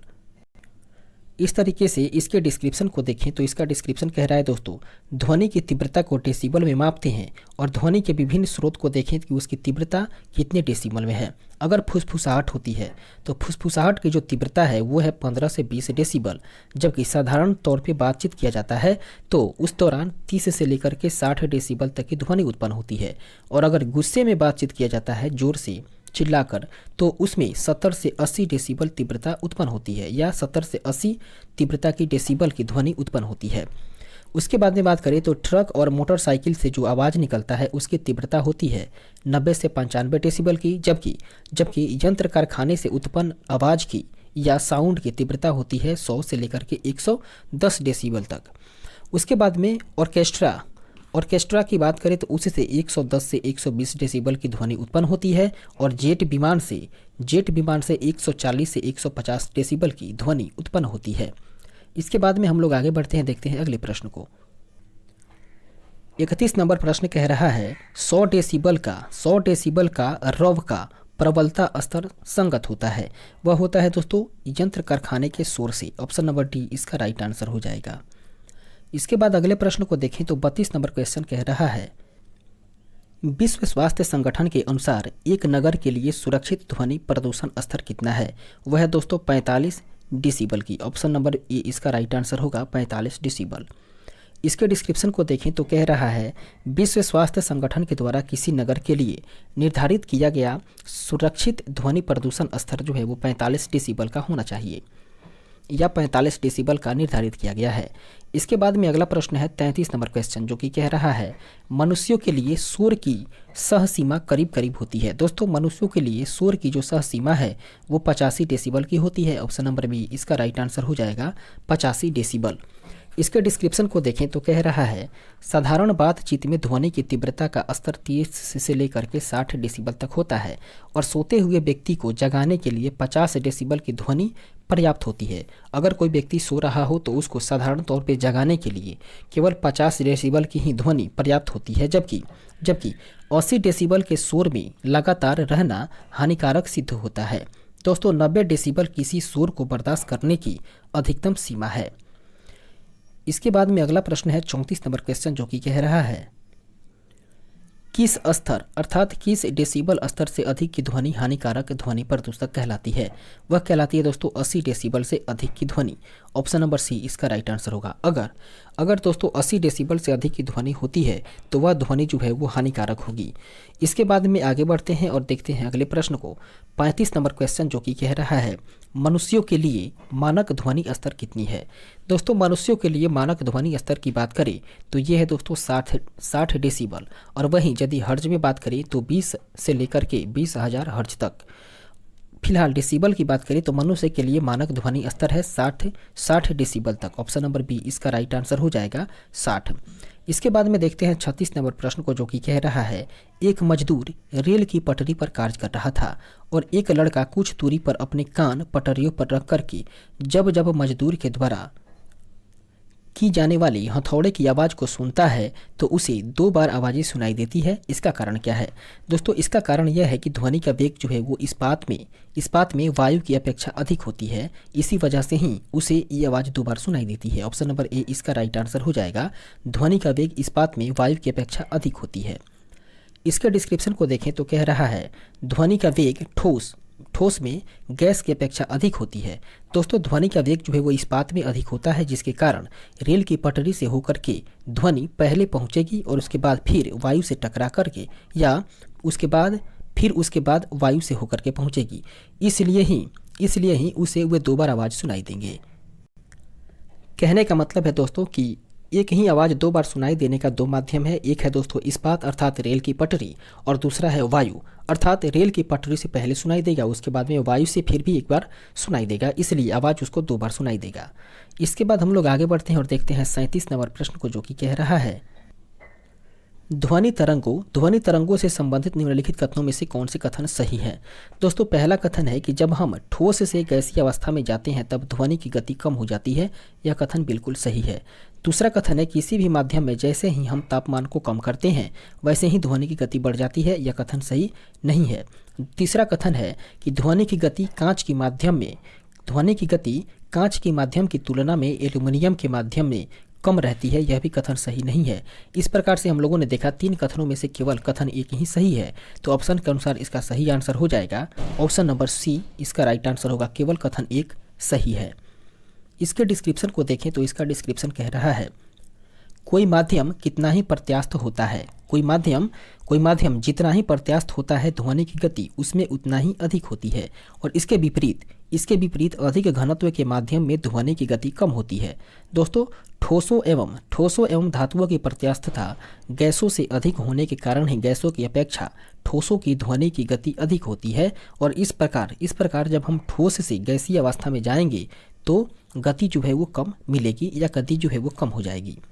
इसके बाद में देखें तो पहला पॉइंट कह रहा है कि किसी माध्यम में ध्वनि की गति उस माध्यम की परम ताप के वर्गमूल के अनुक्रमानुपाती होता है, इसलिए ही तापमान बढ़ाने पर ध्वनि की गति बढ़ती है। इसके बाद में एल्युमिनियम में ध्वनि की गति 6420 मीटर प्रति सेकंड एवं कांच में ध्वनि की गति 5640 मीटर प्रति सेकंड होती है। इसके बाद में दोस्तों 38 नंबर प्रश्न को देखें, जो कि कह रहा है जब सितार और बांसुरी पर एक ही स्वर बजाया जाए तो उनसे उत्पन्न ध्वनि का भेद निम्नलिखित में से अंतर के कारण किया जाता है। दोस्तों अगर सितार और बांसुरी को एक ही साथ स्वर से बजाया जाए या सितार और बांसुरी पर एक ही स्वर बजाया जाए तो उसमें जो ध्वनि उत्पन्न होता है उसमें जो भेद है वो केवल ध्वनि गुणता के आधार पर ही किया जा सकता है। ऑप्शन नंबर सी इसका राइट आंसर हो जाएगा, केवल ध्वनि गुणता, क्योंकि वे दोनों का आवाज़ जो है वो अलग अलग होगा, अर्थात सितार का आवाज़ कुछ अलग होगा और बांसुरी का आवाज़ कुछ अलग होगा, और इसी आधार पर ही ध्वनि का भेद किया जा सकता है।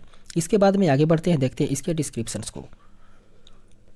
इसका डिस्क्रिप्शन कह रहा है दोस्तों ध्वनि के गुण या ध्वनि की गुणता ध्वनि में उपस्थित सननादी तथा अधिस्वरों की संख्या, उनका परस्पर महत्व आदि आयामों पर निर्भर करता है या अवयवों पर निर्भर करती है। दोस्तों, सितार और बांसुरी एक ही स्वर या सितार और बांसुरी पर एक ही स्वर बजाए जाने की स्थिति में उससे उत्पन्न ध्वनि का भेद ध्वनि की गुणता के कारण ही पहचाना जा सकता है। इसके बाद में अगला प्रश्न है 39 नंबर क्वेश्चन, जो कि कह रहा है एक सितार में किस प्रकार की ध्वनि तरंगे उत्पन्न होती है। दोस्तों, एक सितार में प्रगामी या अप्रगामी और अनुप्रस्थ तरंगे उत्पन्न होती है। ऑप्शन नंबर डी इसका राइट आंसर हो जाएगा, अप्रगामी एवं अनुप्रस्थ तरंगे। इसके बाद में आगे बढ़ते हैं और देखते हैं इसके डिस्क्रिप्शन को, जो कि कह रहा है जब दो सर्वसम अनुप्रस्थ प्रगामी तरंगे अर्थात ट्रांसवर्स प्रोग्रेसिव वेव्स एक सरल रेखा में विपरीत दिशा में चलती हुई अध्यारोपित होती है, तो माध्यम में जो तरंग पैटर्न बनता है उसे अनुप्रस्थ अप्रगामी तरंग अर्थात ट्रांसवर्स स्टेशनरी वेव कहते हैं। उदाहरण के तौर पे बात करें तो दोस्तों, स्वर मापी के तार या सितार गिटार के तार। इसके बाद में अगला प्रश्न है 40 नंबर क्वेश्चन, जो कि कह रहा है कथन ए और कारण आर दिया हुआ है। कथन और कारण को पढ़ने से कूट की सहायता से सही उत्तर का चयन करना है। कथन कह रहा है कि अनुरणन विशेषतः बड़े गिरिजाघरों तथा अन्य बड़े भवनों का प्रतीक होती है, जो कि बिल्कुल सही बात है। और कारण कह रहा है कि दीवारों, छत एवं धरातल से अप्रयत या अप्रवर्त्य ध्वनि परावर्तन हो सकता है, यह भी बिल्कुल सही है। इस तरीके से कथन और कारण दोनों सही है और कारण जो है वो कथन का सही स्पष्टीकरण है। तो ऑप्शन नंबर ए इसका राइट आंसर हो जाएगा। ए और आर दोनों सही हैं और आर जो है वो ये का सही स्पष्टीकरण भी है। इसके बाद में देखते हैं इसके डिस्क्रिप्शन को, जो कि कह रहा है जब किसी बंद हॉल में ध्वनि उत्पन्न की जाती है तो हॉल की दीवारों तथा छत से क्रमिक परावर्तन के फलस्वरूप स्रोत के बंद हो जाने पर ही या हो जाने पर भी हॉल में कुछ समय तक ध्वनि बनी रहती है, इसे ही अनुरणन कहते हैं। इसके बाद में अगला प्रश्न है 41 नंबर क्वेश्चन, जो कि कह रहा है निम्नलिखित कथनों पर विचार करिए। दो कथन दिया हुआ है और दोनों कथन पर विचार करके बताना है कि कौन सा सही है। पहला कथन है दोस्तों, विस्तृत रूप से प्रयुक्त सांगीतिक स्वरग्राम जिसे कि द्विटोनी स्वरग्राम कहते हैं, वे 7 आवृत्तियों वाला होता है, यह सही नहीं है।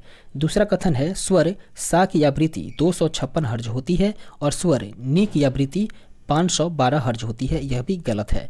दोनों के दोनों गलत है दोस्तों, तो ऑप्शन नंबर डी इसका राइट आंसर हो जाएगा। न तो एक सही है और ना ही 2 सही है। इस तरीके से देखते हैं इसके डिस्क्रिप्शन को। इसका डिस्क्रिप्शन जो कि कह रहा है सांगीतिक स्वरग्राम आवृत्तियों की एक श्रृंखला है जिन्हें एक के बाद एक बजाए जाने पर कानों की सुखद अनुभूति होती है और इसमें निम्नतम आवृत्ति को मुख्य स्वर अर्थात की नोट कहते हैं। इसके बाद उच्च आवृत्तियां मुख्य स्वर के एक निश्चित अनुपात में होती है। दोस्तों, उच्चतम आवृत्ति को अष्टक अर्थात ओक्टेव कहते हैं और एक सरलतम सांगीतिक स्वरग्राम ट्विटोनी स्वरग्राम है। दोस्तों, इस स्वरग्राम में मुख्य स्तर एवं उसके अष्टक सहित 8 आवृत्तियां होती है। साधारणतः मुख्य स्वर की आवृत्ति 256 हर्ज तथा उसके अष्टक की आवृत्ति 512 हर्ज होती है। इसके बाद में बात करें तो भारतीय संगीत पद्धति में 8 टोन एवं उसकी आवृत्तियां हर्ज में इस प्रकार से है। सबसे पहले सा की आवृत्ति होती है दोस्तों 256, उसके बाद रे की होती है 288, उसके बाद में गा की होती है दोस्तों 320 हर्ज और माँ का होती है दोस्तों 341.1/3 हर्ज। इसके बाद में पा की आवृत्ति होती है दोस्तों 384 हर्ज की, जबकि धा की होती है 426.2/3 हर्ज और वहीं नी की आवृत्ति होती है 480 हर्ज, जबकि तार सप्तक का जो सा है उसकी आवृत्ति होती है 512 हर्ज की। इसके बाद में हम लोग आगे बढ़ते हैं और देखते हैं अगले प्रश्न को। 42 नंबर क्वेश्चन जो कि कह रहा है निम्नलिखित में से किसकी तरंग लंबाई सबसे अधिक होती है। दोस्तों, रेडियो तरंगों की तरंग लंबाई जो है वो सबसे अधिक होती है। ऑप्शन नंबर डी इसका राइट आंसर हो जाएगा। इसके बाद में इसके डिस्क्रिप्शन को देखें जो कि कह रहा है विद्युत चुंबकीय स्पेक्ट्रम में शामिल विभिन्न विकिरणों का तरंग दैर्ध्य के संदर्भ में अवरोही क्रम इस प्रकार से है। सबसे पहले है दोस्तों रेडियो तरंगे, उससे कम है माइक्रोवेव और उससे कम है अवरक्त विकिरण। उसके बाद में उससे कम है दृश्य प्रकाश और उससे कम है पराबैंगनी विकिरण। उसके बाद में दोस्तों उससे कम है एक्स किरण और उसके बाद में है दोस्तों गामा किरण। इससे स्पष्ट है कि रेडियो तरंगों की तरंग दैर्घ्य सबसे अधिक तथा गामा किरणों की तरंग दैर्घ्य जो है वो सबसे न्यून होती है। इसके बाद में अगला प्रश्न है 43 नंबर क्वेश्चन, जो कि कह रहा है 43 नंबर क्वेश्चन कह रहा है एक टीवी सेट को चलाने के लिए निम्नलिखित में से किस एक का टीवी रिमोट नियंत्रक इकाई के द्वारा प्रयोग किया जाता है। वह किया जाता है दोस्तों रेडियो तरंगे के द्वारा। ऑप्शन नंबर डी इसका राइट आंसर हो जाएगा, रेडियो तरंगे। इसके डिस्क्रिप्शन को देखें तो कह रहा है टीवी के रिमोट नियंत्रण इकाइयों में अधिकतर अवरक्त विकिरणों का प्रयोग करते हैं, किंतु कुछ में रेडियो तरंगों का प्रयोग करते हैं और अवरक्त एक विद्युत चुंबकीय विकिरण है। इसके बाद में बात करते हैं तो 44 नंबर क्वेश्चन, जो कि कह रहा है सामान्य टीवी रिमोट कंट्रोल में उपयोग की जाने वाली तरंगे जो हैं वो अवरक्त किरणें होती हैं। ऑप्शन नंबर सी इसका राइट आंसर हो जाएगा, अवरक्त किरणें। इसके बाद देखते हैं इसके डिस्क्रिप्शन को, जो कि कह रहा है सामान्यतः टेलीविजन के रिमोट कंट्रोल में प्रयुक्त विद्युत चुंबकीय तरंगे अवरक्त किरणें होती है। उल्लेखनीय है कि रिमोट कंट्रोल केवल टेलीविजन को ऑन एवं ऑफ करने में ही नहीं बल्कि चैनल, आवाज़ की तीव्रता व चित्र की गुणवत्ता आदि के नियंत्रण को भी करने में प्रयुक्त होता है। इसके बाद में आगे बढ़ते हैं और देखते हैं अगले प्रश्न को। 45 नंबर क्वेश्चन कह रहा है टेलीविजन के दूरस्थ नियंत्रण के लिए किस प्रकार के विद्युत चुंबकीय विकिरण का उपयोग किया जाता है। वह किया जाता है दोस्तों अवरक्त तरंगों का। ऑप्शन नंबर ए इसका राइट आंसर हो जाएगा, अवरक्त। इसके डिस्क्रिप्शन को हम लोग ऊपर के प्रश्न में देख चुके हैं। फिलहाल देखते हैं अगले प्रश्न को। 46 नंबर क्वेश्चन, जो कि कह रहा है निम्नलिखित में से कौन सा विद्युत चुंबकीय विकिरण टेलीविजन के दूरस्थ नियंत्रण के लिए प्रयोग में लाया जाता है। वह है दोस्तों अवरक्त तरंगे। ऑप्शन नंबर ए इसका राइट आंसर हो जाएगा, अवरक्त तरंगे। इसके बाद में आगे बढ़ते हैं और देखते हैं 47 नंबर प्रश्न को, जो कि कह रहा है टेलीविजन ग्राही के दूरस्थ नियंत्रण में किस प्रकार की वैद्युत चुंबकीय विकिरण प्रयोग में लाई जाती है। वह लाई जाती है दोस्तों अवरक्त विकिरण। ऑप्शन नंबर सी इसका राइट आंसर हो जाएगा, अवरक्त। इसके बाद में अगला प्रश्न है 48 नंबर क्वेश्चन, जो कि कह रहा है जब टीवी का स्विच ऑन किया जाता है तो श्रव्य और दृश्य दोनों एक साथ शुरू हो जाते हैं। ऑप्शन नंबर ए इसका राइट आंसर हो जाएगा। आगे बढ़ते हैं और फिर देखते हैं इसके डिस्क्रिप्शन को, जो कि कह रहा है टीवी का स्विच जैसे ही ऑन करते हैं तो ऑन करने पर श्रव्य एवं दृश्य दोनों एक साथ शुरू होते हैं। दोस्तों ध्वनि के प्रकाश की अपेक्षा कम वेग से चलने के कारण ध्वनि बाद में सुनाई पड़नी चाहिए, किंतु टेलीविजन में ऑडियो सिंक्रोनाइजर लगातार इस त्रुटि को दूर करता है।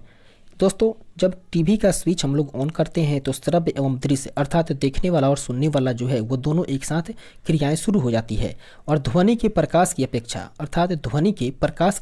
कम वेग से चलने के कारण ही ध्वनि बाद में सुनाई पड़नी चाहिए, लेकिन टीवी में ऑडियो सिंक्रोनाइजर जो लगा रहता है वही जो है वो इस त्रुटि को लगातार दूर करता जाता है, जिसकी वजह से आवाज़ और दृश्य दोनों एक साथ दिखाई और सुनाई पड़ते हैं। इसके बाद में अगला प्रश्न है 49 नंबर क्वेश्चन, कह रहा है दूरदर्शन प्रसारण में चित्र संदेशों का संचारण होता है। दोस्तों दूरदर्शन प्रसारण में चित्र संदेशों का जो संचरण होता है वो आयाम मॉड्यूलन के द्वारा ही होता है। ऑप्शन नंबर ए इसका राइट आंसर हो जाएगा, आयाम मॉड्यूलन। इसके डिस्क्रिप्शन को देखें तो इसका डिस्क्रिप्शन कह रहा है दूरदर्शन प्रसारण में ध्वनि संचरण के लिए आवृत्ति मॉड्यूलन तथा चित्र संदेशों का संचरण के लिए आयाम मॉड्यूलन का प्रयोग किया जाता है। इसके बाद में आगे बढ़ते हैं और देखते हैं अगले प्रश्न को। 50 नंबर क्वेश्चन, जो कि कह रहा है दोस्तों टेलीविजन प्रसारणों में श्रव्य तरंगे या टेलीविजन प्रसारणों में श्रव्य संकेतों को प्रेषित करने के लिए प्रयुक्त तकनीक है, वह दोस्तों आवृत्ति आरोपण। ऑप्शन नंबर सी इसका राइट आंसर हो जाएगा, आवृत्ति आरोपण। इसके बाद में 51 नंबर प्रश्न को देखें, जो कि कह रहा है एक रेडियो स्टेशन से 30 मीटर बैंड पर प्रसारण प्राप्त होता है और इस स्टेशन के द्वारा प्रेषित वाहक तरंगों की आवृत्ति कितनी होनी चाहिए। वह होता है दोस्तों 10 मेगाहर्ट्ज। ऑप्शन नंबर सी इसका राइट आंसर हो जाएगा, 10 मेगाहर्ट्ज। इस तरीके से इसके सूत्र को देखें तो कह रहा है सूत्र से n is equal to C by N, जहाँ n है आवृत्ति और c है प्रकाश की चाल जबकि I है तरंग दैर्ध्य। और इस प्रकार से जो प्रकाश की चाल है वो 3 × 10⁸ बटा I अर्थात तरंग दैर्ध्य है वह 30। तो इस तरीके से 10 × 10⁻⁶ बराबर 10 मेगाहर्ट्ज इसका सही आंसर होगा। इसके बाद में देखते हैं 52वें नंबर प्रश्न को, जो कि कह रहा है कथन ए और कारण आर दिया हुआ है और दोनों को पढ़ने से सही उत्तर का चयन करना है। दोस्तों कथन कह रहा है कि रेडियो तरंगे चुंबकीय क्षेत्र में बंकित हो जाती है, यह कथन सही नहीं है। उसके बाद में कारण कह रहा है कि रेडियो तरंगे या रेडियो तरंगों की प्रकृति विद्युत चुंबकीय है, जो कि बिल्कुल सही है। इस तरीके से कथन ए गलत हो रहा है और कारण आर जो है वो सही हो रहा है। तो ऑप्शन नंबर डी इसका राइट आंसर हो जाएगा।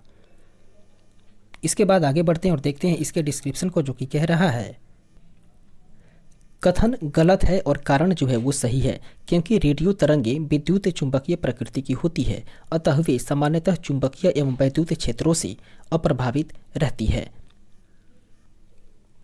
इस तरीके से दोस्तों इस प्रश्न के साथ ही हम लोग आज के सेशन को यहीं पे स्थगित करेंगे और फिर मिलेंगे अगले सेशन में, अगले सेक्शन के साथ, अगले वीडियो के साथ, एक अगले अध्याय के साथ। तब तक के लिए धन्यवाद।